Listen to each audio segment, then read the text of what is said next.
ദിലീപിന് മുൻപ് പീഡനക്കേസില് പ്രതിയായ മലയാളത്തിലെ പ്രമുഖ നടനാണ് ജഗതി ശ്രീകുമാർ.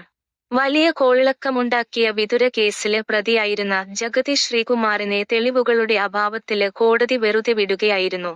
അതിനുശേഷം മലയാള സിനിമാ രംഗത്തെ നടുക്കിയ കേസാണ് ദിലീപ് എട്ടാം പ്രതിയായിരുന്ന നടിയെ തട്ടിക്കൊണ്ടു പോയി ആക്രമിച്ച കേസ്. ദിലീപിനെ വെറുതെ വിട്ട കോടതി വിധിക്കെതിരെ അപ്പീല് നീക്കം നടക്കുകയാണ്.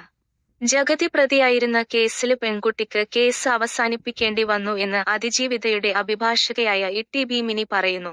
അത്തരം സ്ത്രീകള് ഉണ്ടെങ്കില് അവർക്കൊരു അപവാദമാണ് മഞ്ജു വാര്യർ.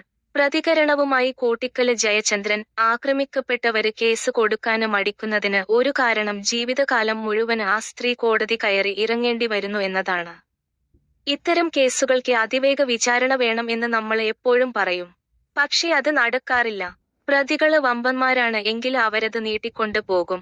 6 മാസത്തിനുള്ളില് വിചാരണ പൂർത്തിയാക്കണം എന്ന് പറഞ്ഞ് സ്പെഷ്യല് കോടതികളൊക്കെ വന്നിട്ടുണ്ട്. പക്ഷേ അതൊന്നും വേണ്ടത്ര ഉണ്ടായിട്ടില്ല. കടവന്ത്രയില് നടന് ജഗതി ശ്രീകുമാര് പ്രതിയായ കേസില് ആ പെൺകുട്ടി കേസ് നടത്തുന്നത് തന്നെ അവസാനിപ്പിച്ചു. നമ്മളൊക്കെയും ചില സന്ദർഭങ്ങളില് അവൾക്കൊപ്പം എന്ന് പറയും. അതിനെ സാധിക്കൂ. അത് തന്നെ വലിയ കാര്യമാണ്. പക്ഷേ നടക്കുന്നത് അവൾ ഒറ്റക്കാണ്. കേസ് നടത്തുന്നത് അവൾ ഒറ്റക്കാണ്. അവസാനം അവളും കുടുംബവും കേസ് നടത്തുന്ന വക്കീലും മാത്രമേ ഉണ്ടാകൂ. നമ്മളെല്ലാവരും പല ജോലികളിലേക്ക് പോകും. അപ്പോൾ ഏറ്റവും വേഗത്തില് നീതി നിർവഹണ പ്രക്രിയ പൂർത്തിയാക്കണം. സംശയത്തിന്റെ ആനുകൂല്യം കൊടുത്ത് പ്രതികളെ ഒഴിവാക്കുന്നതിന് പകരം യഥാർത്ഥത്തില് സമൂഹത്തിന് അത്രത്തോളം ഹാനികരമായിട്ടുള്ള ഈ കാര്യം ചെയ്തത് ആരാണെങ്കിലും അതെത്ര ഉന്നതരായാലും ശിക്ഷ ലഭിക്കണം. ഇ.ടി.ബി. മിനി പറഞ്ഞു. ആക്രമിക്കപ്പെട്ട അതിജീവിതയ്ക്ക് ഐക്യദാർഢ്യം പ്രകടിപ്പിച്ചു കൊണ്ടുള്ള പരിപാടിയില് പങ്കെടുത്ത് സംസാരിക്കുകയായിരുന്നു ഇ.ടി.ബി. മിനി. നടിയെ ആക്രമിച്ച കേസില് ധാരാളം തെളിവുകൾ ഉണ്ടെന്നാണ് അന്നും ഇന്നും തന്റെ അഭിപ്രായം.